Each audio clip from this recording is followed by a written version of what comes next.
Okay, good afternoon, everyone in the room, online. Because welcome to our last lunch hour research presentation, just to give you a bit of background. So in the Division of Sports Science, where all the staff just wanted to come and share their research with the broader audience, and also to tap into what they're doing, and also maybe to give an overview of what they do and where we can also connect with them and in order to collaborate. So today we've got Heinrich Grobbelaar, Cycles of a Sport. I thought he'd present something different, but now he's gonna present today. So his field is sport psychology, and he's also doing a lot of work in burnout, now assisting Mark and myself on a study where we looking at the perception of coaches when coaching Generation Z athletes. His field is quite broad, but with a specific focus in sport psychology. So the floor is yours. Thank you very much. Can I just ask the online people if you can just verbally indicate if you can see the slides? So just a yes or a no. We can't see in the chat function at the moment. So just can you see the slides? Can anyone just say yes, maybe? Just your window screen. No, just your window screen. Yeah. So you're seeing a window screen. Yeah. Not a slide with the river. No slides. Oops. That's another one. Okay. Probeer.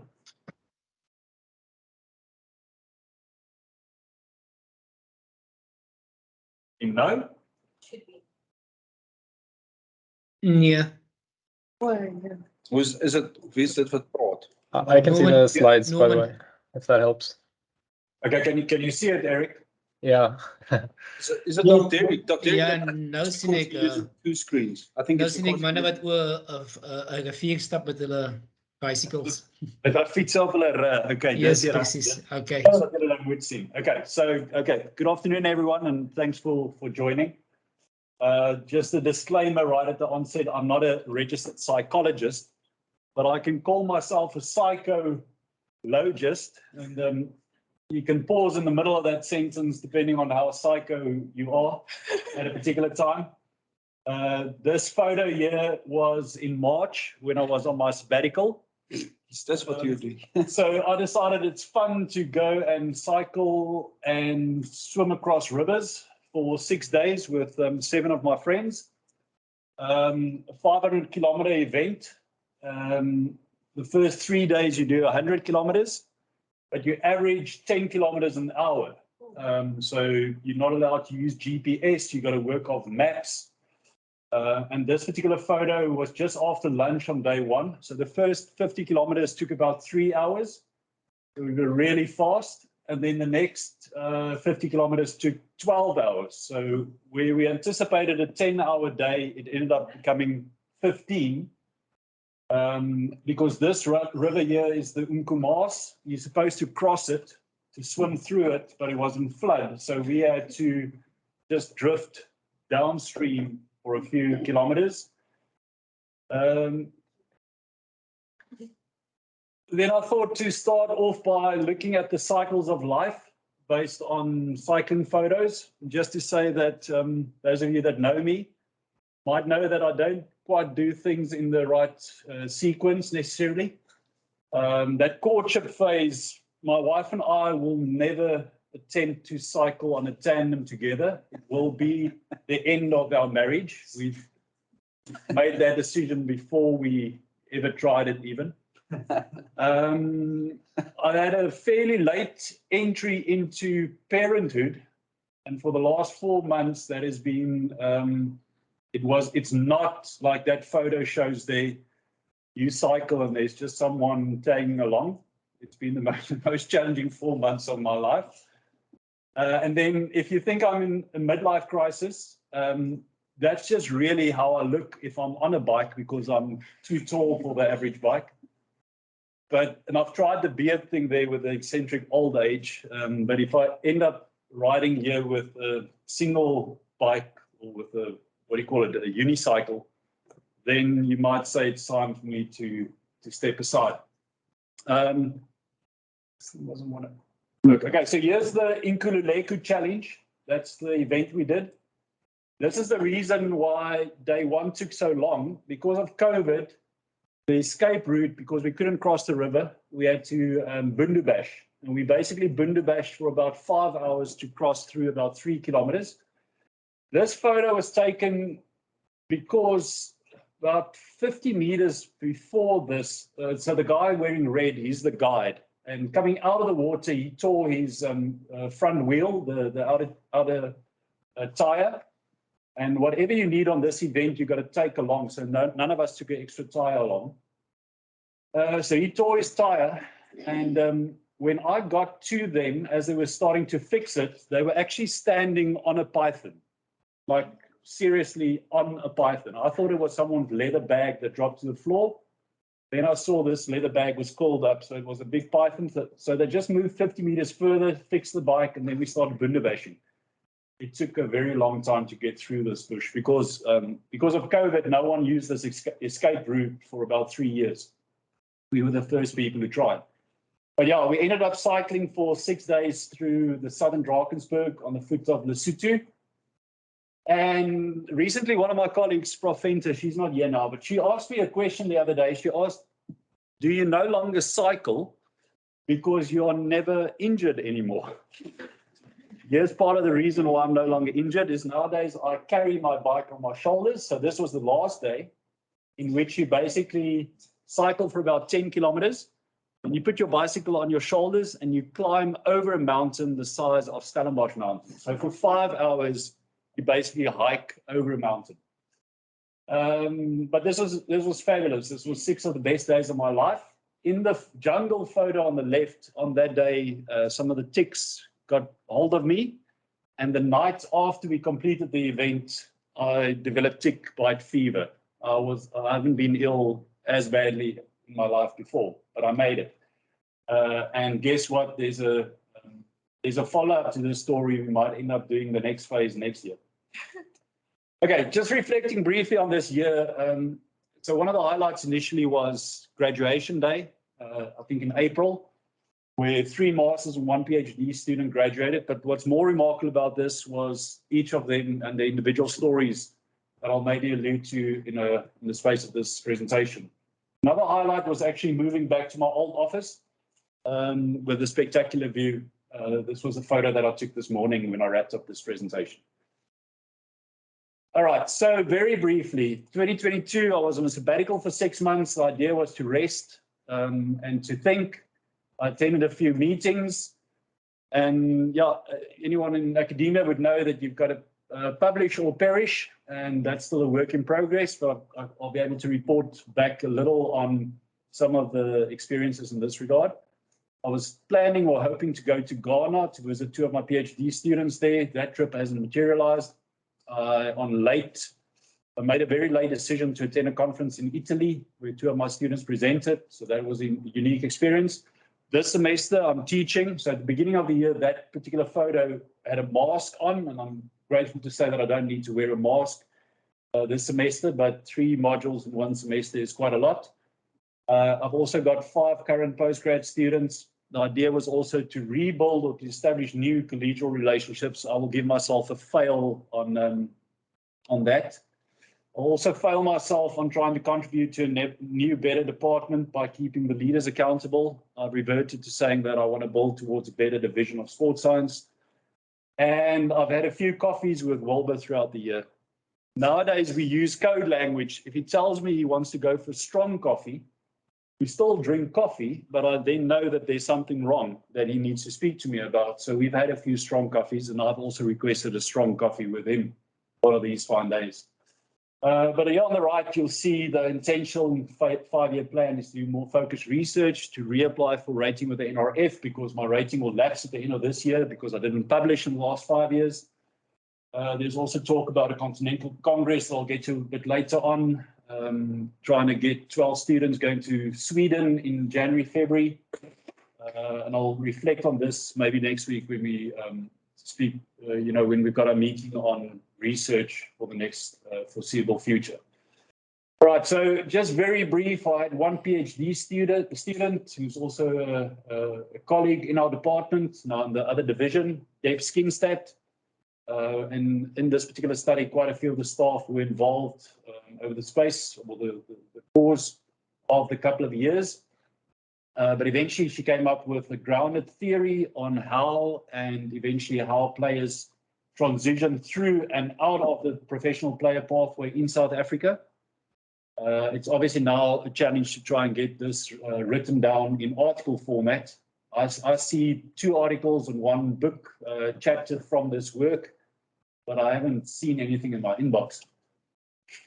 Earlier in the year, I was invited to present at the GAPS project. So GAPS stands for Gather, Adjust, Prepare and Sustain. So it's an initiative run by the Commonwealth Games Association, in which 50 athletes and around 50 coaches from Africa, all in the area of Paralympic disability sport, came to Stellenbosch for 2 weeks. The only country that was not represented was South Africa. But we as a division had quite a few presentations there, and some of the other members of our department also played a role there. I gave a specific lecture on fostering empowering sporting environments. Then I got myself into writing a report on the whole project and specifically the 2-week camp. Now, I never thought that a 2-week camp's report will take 2 weeks to write, but it did. The report was about 40 pages, but the supplementary data on Excel spreadsheets was about 100 additional pages. And basically, I wrote this report so it can be fed back into the Commonwealth Games so that this project could hopefully be funded going forward and that this event could continue to develop our African athletes, coaches, and eventually also the classifiers and the technical support staff. But that was a very interesting and a fun event to be part of. Then in terms of my master student, Loazi, who presented in Italy at the FEPSAC conference, you'll see he's a water polo player. In fact, he's South Africa's captain. He went to the Olympic Games. From the outset, his master study was planned to be done in 3 years so that the middle year could be Tokyo 2020. So 2019 and 2021 would have been the academic years. Then COVID happened. Luckily, he had just finished collecting his questionnaire data, and he was able to do his online or his interview data online. But that has ramifications now for the second article that we're trying to publish from this work. But in short, what it looked at was the so-called athlete talent development environment working model by a Danish scholar by the name of Prof Heinrich, who basically took Bronfman Brenner's systems ecological approach and developed these concentric circles to look at future elite athletes at the center, and then who's in the micro and the macro environment around it. Also, what is the past, the present, the future of developing these future elite athletes. So we used the instrument that was developed in tandem with this particular model, as well as one that looked at team cohesion and specifically looking at a version that's useful to use with adolescents. So not the typical questionnaire that one will use to look at team cohesion when you're working with adult athletes. And then in terms of the design of the study was the 15 tournament comprising of 6 schools, high schools here in the Western Cape, which is one of the top water polo breeding grounds for the country and for the national team. But you'll see at the under 15 level, there's absolutely no difference between your top 3 and your bottom 3 performing schools. The reason being is that this is about 1 or 2 months into the calendar year when these players were coming together for the first time to compete at under 15 level. But what you'll see is at the under 18 level, now some of these players would have played up to 6 different seasons. So they've got 2 seasons per year, summer at the end of the year, or spring at the end of the year, and summer at the beginning of the year. And then you start seeing significant between group differences on the overall talent development environment, the alignment of expectations, the support networks, and then with all 3 of the variables that we measured in terms of cohesion. So this paper we'll submit again to a new journal soon, probably by the end of this month. The second article, which is probably one that we were most happy with initially, looks at a slightly different approach, looking at different factors, success factors that contributes to environmental success, again by the same scholar Henriksen from Denmark. And we then basically looked at The same approach, looking at your top schools and your bottom schools, then identifying one of the top schools who's consistently performed well over the past 5 years, one school that performed not so well or inconsistently or performed poorly, in fact, over the past 5 years. Then conducted interviews with the coaches for both under 18 and under 15 age groups, as well as the captains of those respective teams.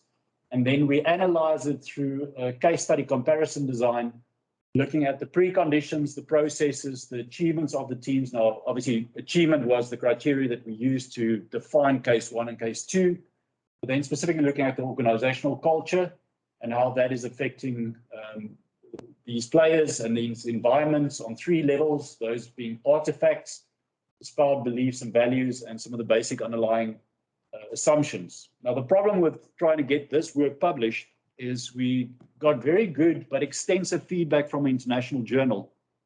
And the biggest issue that they see with it is that we relied solely on semi-structured interviews with these players.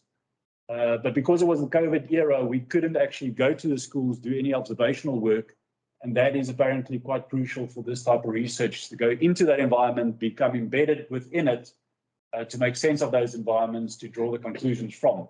And so they are requesting us to do major revisions, many of which we cannot do because it's retrospective now. We would need to repeat the whole study. So I'm not too sure what the future of this particular paper is. The co-supervisor from Sweden is coming to South Africa in about a month's time. Then we'll take it again from there. Then secondly, Nikita was my other master student who presented at Italy. And this was basically 3 years prior to this. There was another similar presentation in the conference in Germany, where we looked at ACL injuries and the psychosocial recovery from that. That paper we'll soon submit again.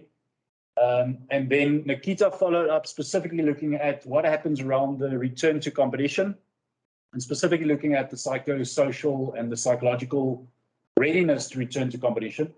So Diane Visser-Bjornstal, who previously had links to our department as an examiner, she's from the US. She developed a very interesting model to look at sports injury rehabilitation and the lived experiences around that.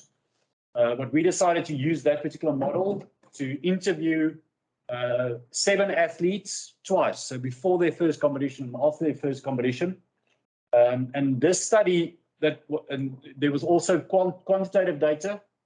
So we used 3 questionnaires. Some of them were specifically designed for ACL return to sport after injury, but we adapted it so that any injury could be included. From the ACL study, we learned our lesson in that in order to get enough participants for a study, we'd rely on people to sustain ACL injuries, and then wanting to track them over the whole course of their recovery takes very long. So here we open it up to any injury that kept them out of action for more than 2 months. So by the time COVID struck, Nikita had 5 participants who she did pre and post return to sport interviews and questionnaire information. But the Masters and PhD committee decided that was not sufficient for her to write up for a master's degree, which then meant we had to wait for sport to resume after COVID, then had to wait for people to get injured for us to identify them, for them to go through rehab and eventually return to sport and voluntarily take part in our study. That whole process took an extra 18 months, in which time we got 2 more participants. So eventually we were left with 7 participants. Yes, just okay. So what she did was she discussed each individual case based on the individual questionnaire responses, as well as on the qualitative data that she listed it. And then eventually she had to put it all together as a single group or single case. And this is something that the examiner reflected on, that was quite a big task for a master's student. And that's that she was really impressed by the analysis that was done. What we see with these instruments is that in terms of fear avoidance, all the athletes improved, but they were still in the moderate fear category. So having sustained the injuries, the different injuries, having gone through rehab, before competition, there was still a moderate amount of fear. And even after their first competitions, there was still fear. Participant C was one that had a very specific, she was a national level field hockey player. So in this cohort of 7 participants, 7 of them competed at national team level. So very high or closely linked population that we pulled in. But for the field hockey players specifically, what made it challenging was that the surface that she had to return on to play in the first tournament after the injury was the same generation, what's it, 4G or 4D synthetic turf that, if you recall, over the weekend, the Bulls, my beloved team that badly lost, their coach decided on behalf of his fly half that he's not going to put him onto the field because the surface was the actual one on which he tore his ACL. So he didn't play and we lost badly. And so for this particular athlete, there was a lot of fear and apprehension to return to a tournament setting on the same surface. In terms of their psychological readiness to return to sport, you'll see that for most of them prior to the first competitive match, they were deemed to have high psychological readiness. 3 of them, however, were still at moderate low levels. What became very significant for these 7 athletes or from the study was that the very first in-match, so you can have all these competitive matches or full contact sessions, but once you're in a match situation in the starting lineup and you go through your first contact situation in that sport that targets the area of the injury, that the saying for many of them was, at that point, I knew I was back. So person with an ACL injury in this cohort that took the first tackle on that knee, fell to the ground, clenched the knee, only to feel that the knee was fine, and you realize, okay, I'm back, I can play. And so afterwards, you'll see these scores started to increase. And this was also then evident on this particular scale that was initially developed for ACL return to sport. What Nikita then did further was to analyze the group as a whole in terms of what was the ABCs. We talk about cognitive appraisal being A, behavior being B, and emotional being C. Cognitive appraisal is the cognition. Emotional responses is the effect, so how you feel. And that what happens before the first competition and after the first competition is heavily influenced by the situational and the personal factors. So that comes from the model itself, but that those things also change over time. So before the competition to after the competition, those situational and personal factors play a big role. She made some recommendations to utilize the experience of previously injured athletes, so almost like an athlete support club. Some recommendations for medical teams and for coaches. We don't have enough time to go into all of this. But from this, what we hope to do going forward is to pull in together a lot of the models. And so there's very nice models that looks at the injury rehabilitation process, but none of them pull through into what then eventually happens during the return to sport. And even that word is difficult sometimes to conceptualize because it's return to training settings, return to competition, return to sport, return to play. So we use different vocabulary to describe it. But the idea would actually be to see to what extent can some of these models be expanded or developed further to make sure that what happens there in the middle, in that circular section, the appraisal, the responses, both emotional and behavioral, doesn't just continue in a cycle, but that it eventually then moves towards going back to the return to sport setting. The best example of a so-called return to play decision-making model was put forward by some sports medicine experts, a 3-step process where they evaluate health status, also the evaluation of participation risk. And from anecdotal discussions, so we've now been approached and asked to write a book chapter for coaches on athletes, on anything that is of an ethical nature. And so we've got one specific case study in mind of an athlete that had to compete whilst being injured, and the dilemma that the coaching staff and medical staff had to withhold some of that information from her. And the idea that we have is to specifically identify that this step 3, where we make the modification decisions, that's really the one that's the gray areas, where you all of a sudden, you might be pressured into returning to sport because of a particular tournament, because of what the external pressures from the stakeholders might be. There might be fear of litigation or fear if you withhold someone from performing and they decide to litigate against you because you withhold from them the fact that they were able to compete at the high level. But this is something that we're going to work on going forward. And so this is a very useful model. But and some of these steps or some of these factors are more clear-cut than others.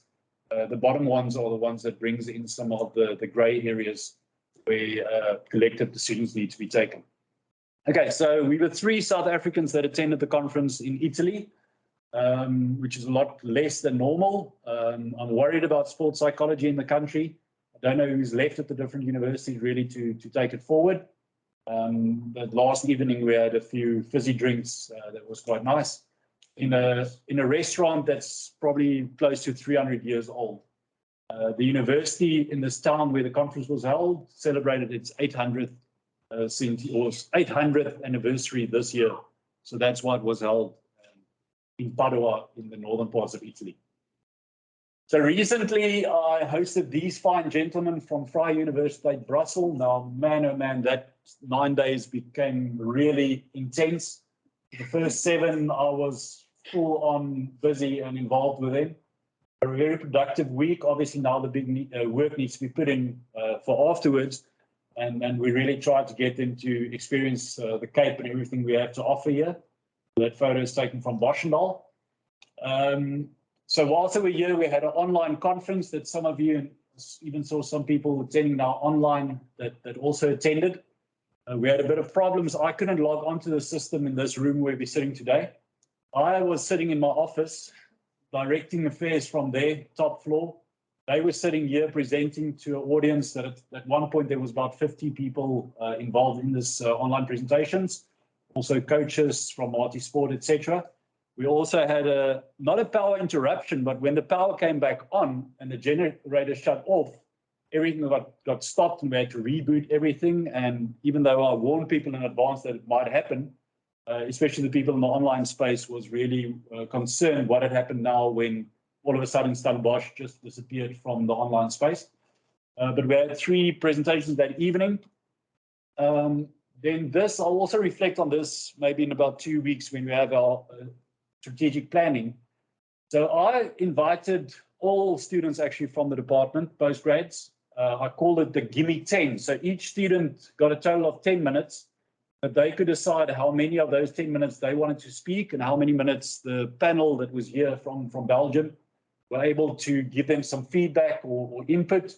So I had a few people online, so Vanessa and Benjamin from Ghana and Jocelyn and Sindisu, they were all in the online space. The rest was here. So Justine, my other master student, she's actually working on the model that Paul Willeman developed. We also had Eric here and Micah from ISIM.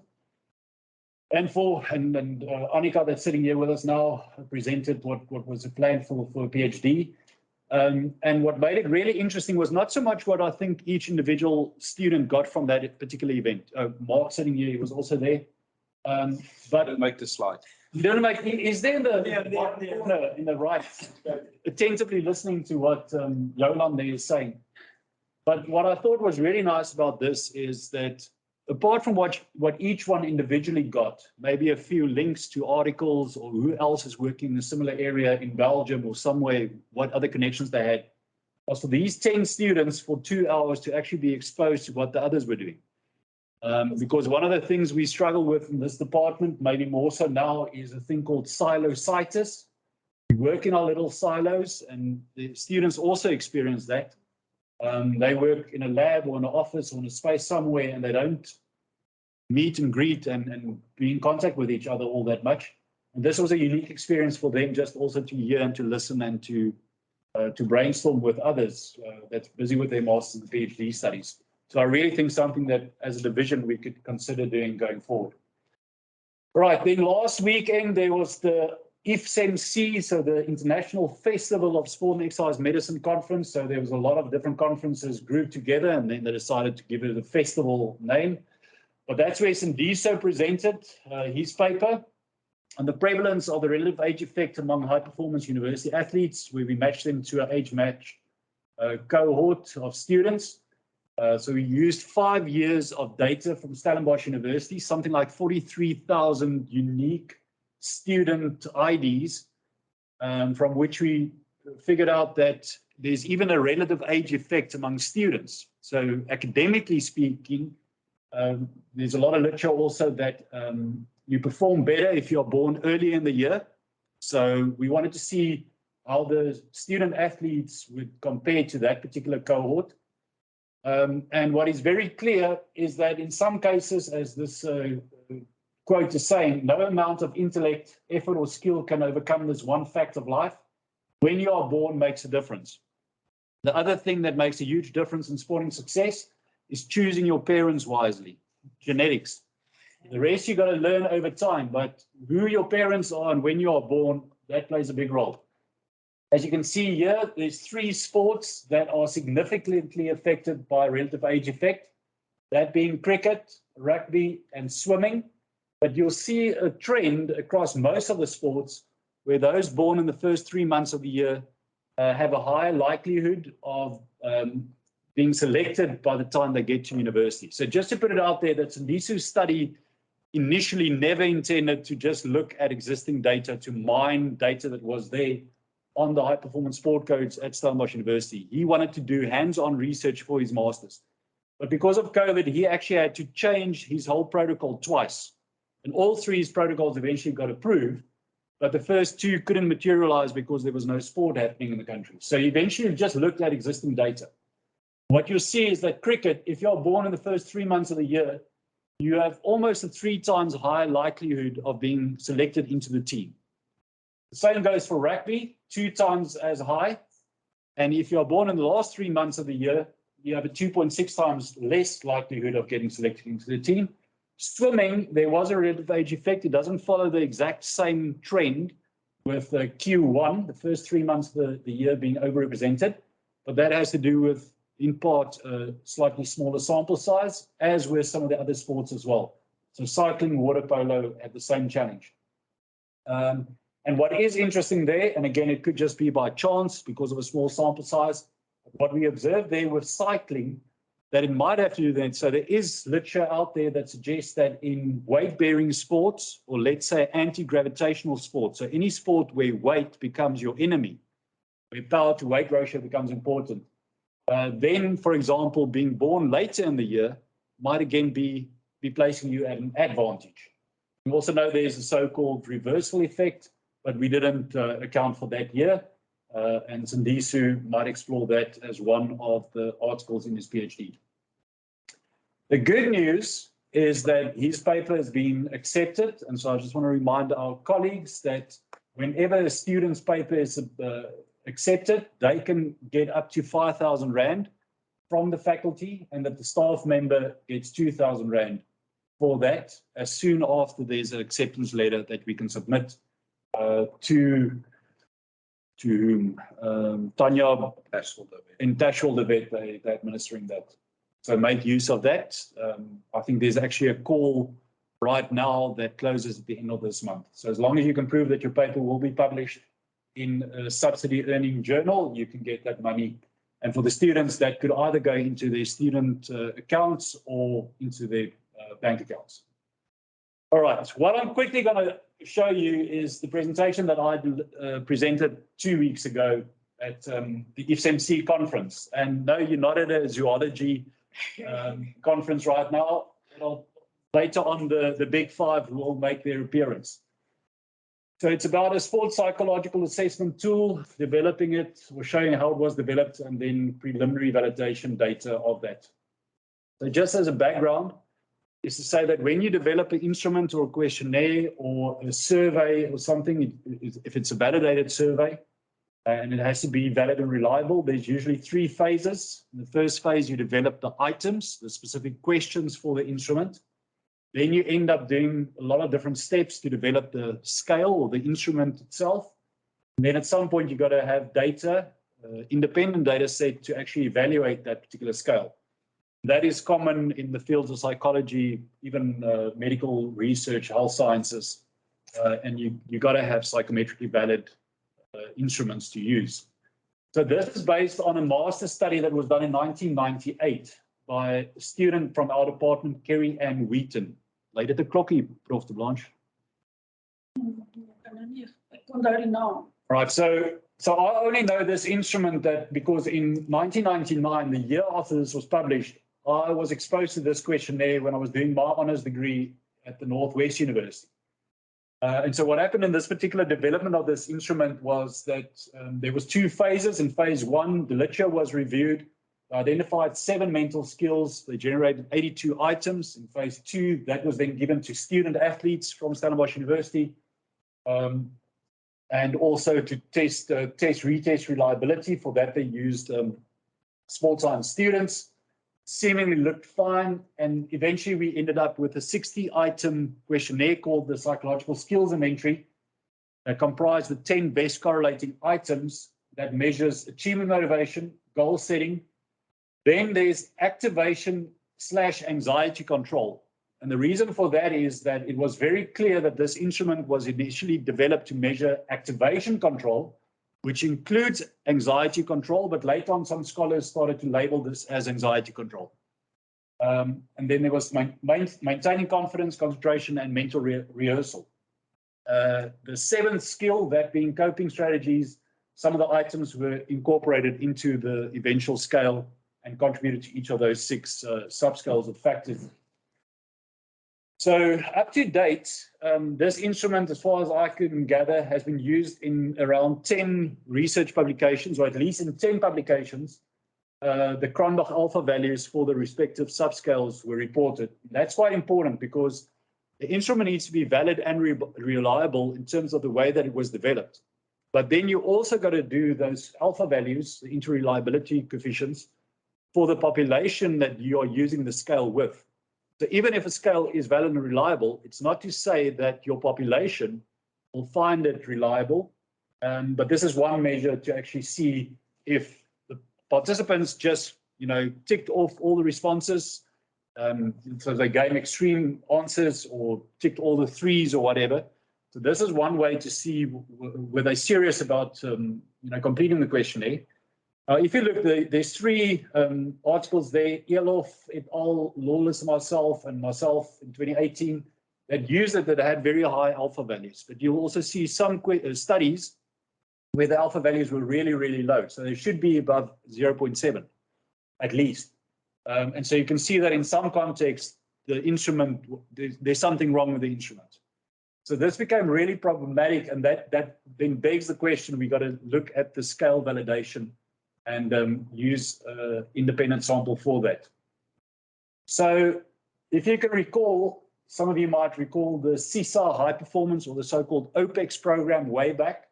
So 2000, 2004, that was coincidentally also the last 2 years that South Africa sent a sport psychologist to the Olympic Games, both in Sydney and in Athens. Last year, they sent one along to Tokyo, and this year to the Commonwealth Games, they sent 2 sport psychologists. And that was the first time again that they sent sport psychologists to the games themselves. But in that time period, 2000 to 2004, about 768 athletes across the country completed this instrument as part of the CISA project.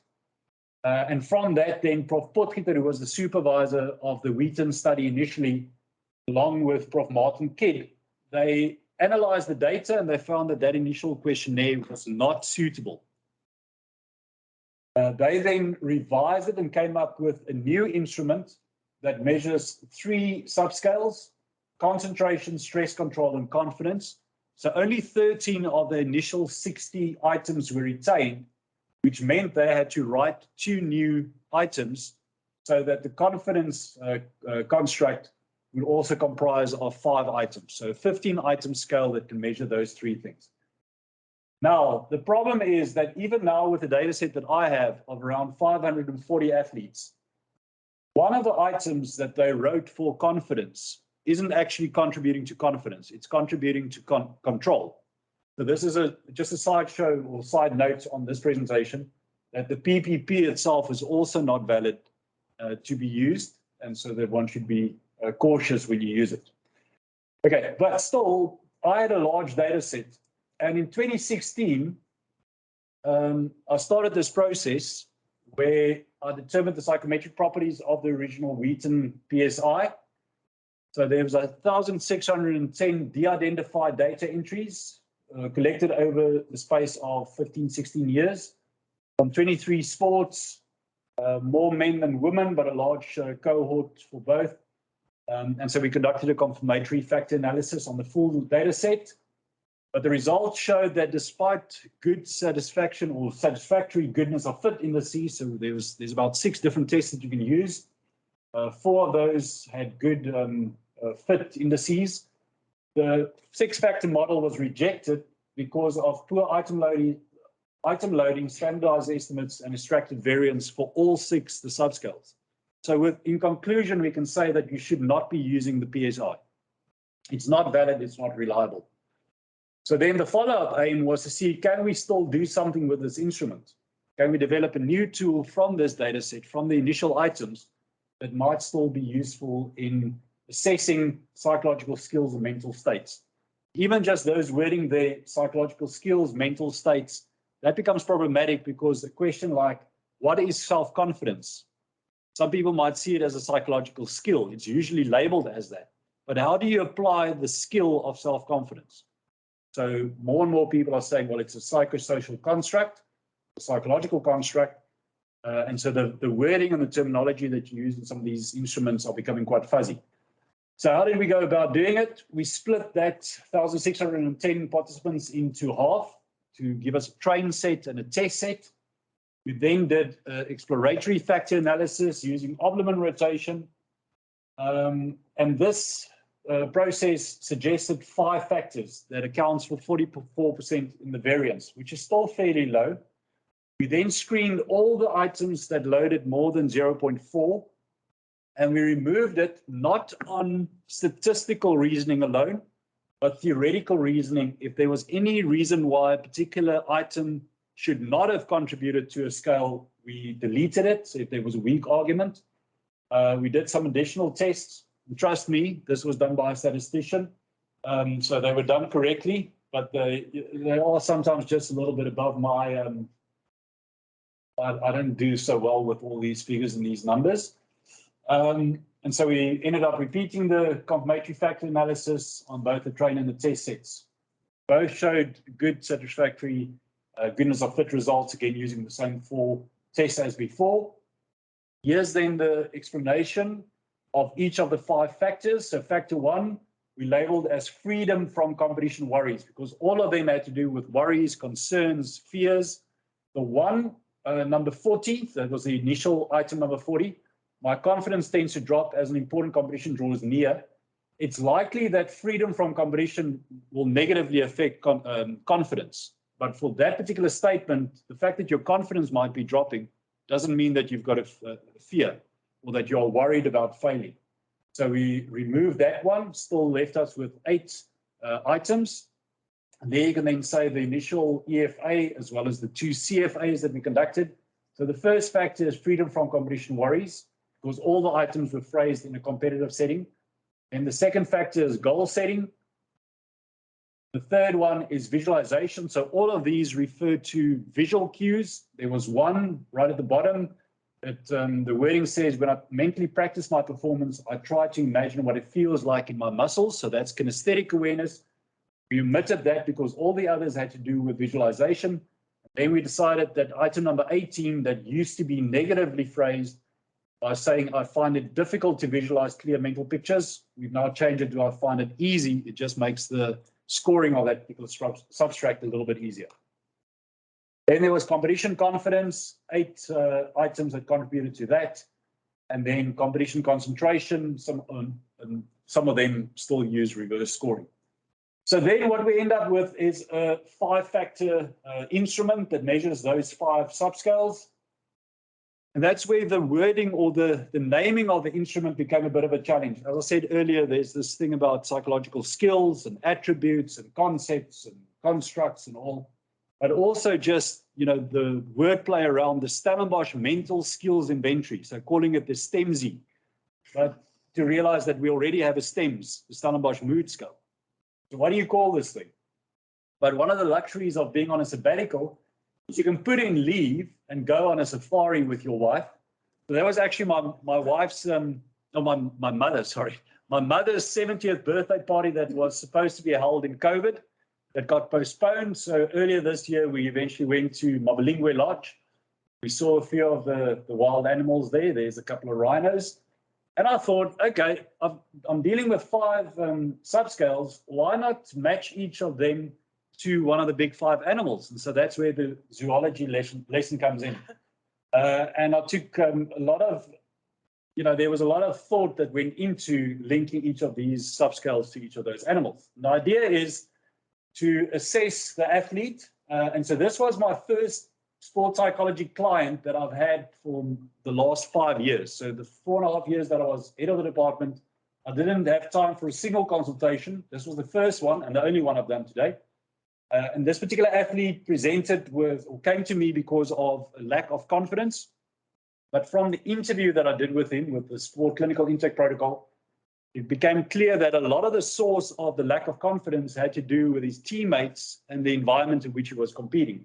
So what you can see here is that, yes, he tests 54% for confidence, but it really has to do with a loss of concentration and a lot of worries, and that those worries are externally orientated towards other people within the environment. And so that's the profile, and we hope to put this on a website to make this instrument available free of charge, and also with the visual representations that we want to have in terms of giving feedback to the athletes. So the conclusions here is that we rejected the 6-factor model. You got to be really cautious when you score and interpret Potgieter and Kidd's peak performance profile. There's some preliminary support for this instrument. But future studies, we need another independent sample, and we worked out that we need between 300 to 400 participants, independent data sets to rerun the confirmatory factor analysis. And then on the Thursday morning before the conference in Pretoria, I got 400 questionnaires. Now it's a question, will ethics permit me to use the de-identified questionnaire information? Because this particular sports psychologist has got a data set of more than 1,000 participants.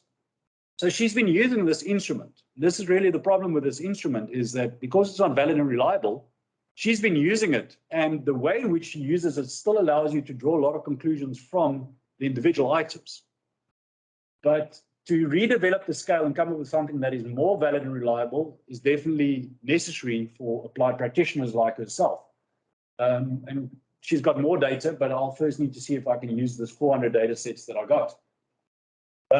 There's also the need, and I've got some data where some other instruments were completed by netball players and some rugby players.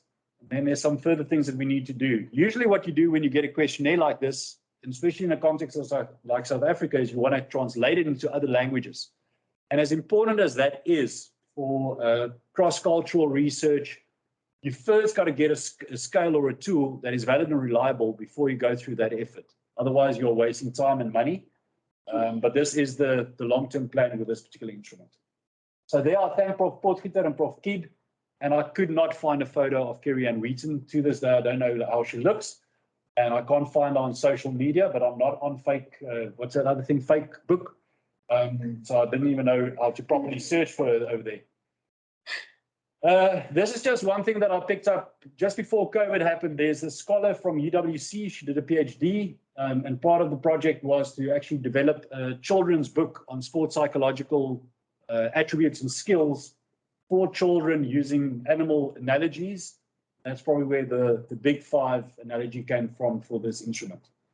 I'm almost done. What is left is that in January, February, I intend to travel a bit. There's, I think, 9 universities in Sweden, Norway, and Denmark that I want to go and visit. Some of them are, the ones in bold is more important than the other ones. So it's really about logistics and seeing if I can fit all of that in, and also looking at my budget, looking to my line manager's budget for me. But he might go to 1 or 2 of those places along with me because he's got money. I know that. And then perhaps next year to pay a visit to the VUB group in Brussels. Whilst I'm there, I'll just pop down the road to Leuven and also maybe to Hasselt. and maybe to the ECSS conference, or although the ECSS conference is really the thing that might get me to Europe to be able to do the Brussels visit.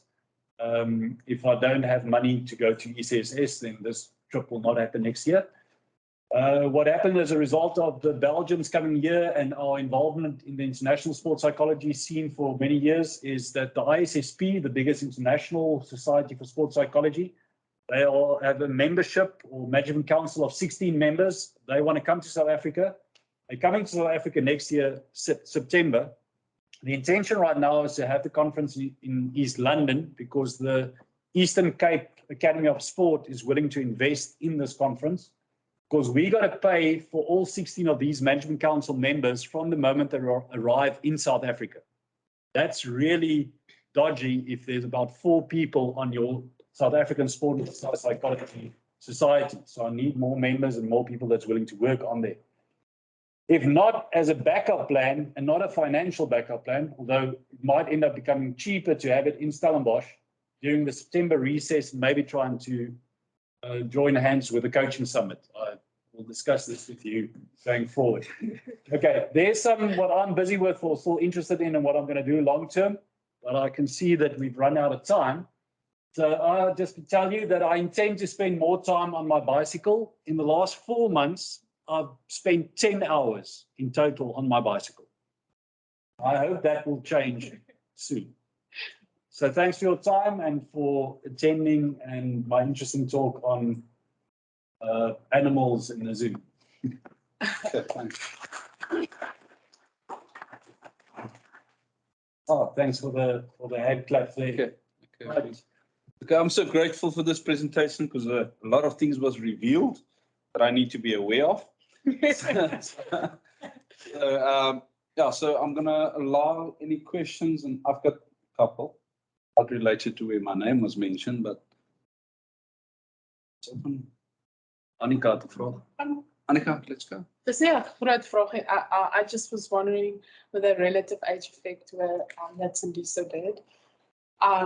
Did he also, was it just people participating or making the teams, or was there a distinction between the level at which they competed? Okay, so we only analyze it on the level of any athlete from 2016 to 2021 that was on the high performance program at Marty Sport. So it is the more elite level of the university cohort. So not recreational athletes, residence league athletes, and not within a sport code looking at different age groups or different levels, A teams, B teams, C teams. We just took each sport as a cohort in itself. Yeah, maybe one day you can do interviews to do like resilience. Yeah, one of his ideas is to look at sport motivation in conjunction with the relative age effect and other things like growth and maturation. That's what he's planning to do for his for his PhD, and obviously to do it at youth sport level, not at university sport level. So, what can you do with the relative age effect by the time they get to university? It's already there, and it's because of the bias of selection that happened maybe 10, 15 years ago already, and it's just a compounding effect that happened over time. But yeah, he's got some ideas to explore that more fully in his PhD. But it could be interesting to see later on, like if you had to struggle against that bias in your developing years, how it developed into there's the data that came from the Bundesliga and soccer, and what they used there was the salary caps of the players as the dependent variable. In other words, they ranked them from the highest earning player to the lowest earning player. They realized that there was a relative age effect in Bundesliga soccer, but they saw that relative age effect actually turned around for the very high earning players. Yeah, they were born later in the year. And the whole argument there of this, the reversal theory is basically saying that it could be because of the adversity that they were exposed to over so many years that actually made them come out at the very top. And that is one of the variables that we'll include in the analysis we're going to do with the soccer players as well. It's overcoming the adversity caused by something like bias selection at a younger age fighting against that, but in the process developing other skills and abilities and attributes that might lead to a reversal. But that reversal is only seen in a very select few at the top level. There's only a couple of studies that's actually showed that. Okay, so I had a question, but we've got 3 minutes left. If there's any other of the online members, they've got a question. No online hands. I don't see any chat. Just in the chat quickly. Okay, so I'm gonna go back to Nikita's study. Did you also do you think, or did you collect information on this type of support that an athlete or player gets? Like, is there a coach involved? Is there a strength conditioning coach involved? Like a mental coach? Yeah, so we definitely looked at social support and the need for social support. So what support was there, what was available. And so remember, as I said, for her study, most of these players were actually playing at a national level. So they were at a very high level. I can't recall, from the top of my head now, how many of those players had access to sports psychologists, for example. But what we specifically looked at was what are the needs that they have from coaches, from sports psychologists, from trainers, from whoever else in that whole rehabilitation process. That was something that, again, I didn't show any of that data and some of the results there. But it needs to be a collective decision made by a team of people. The irony there is that very often it's the physiotherapists and the biokineticists that spend the most time with the athletes during their rehabilitation. But the decisions around return to sport is very often still made by medical doctors that initially diagnosed, maybe operated, but they in a sense have the final say unless it's done in a collective way through a group of people. Yeah, more questions? Okay. Thank you, Heinrich. Thank you, for the presentation, and thanks for everyone that joined us online and then also in our committee room.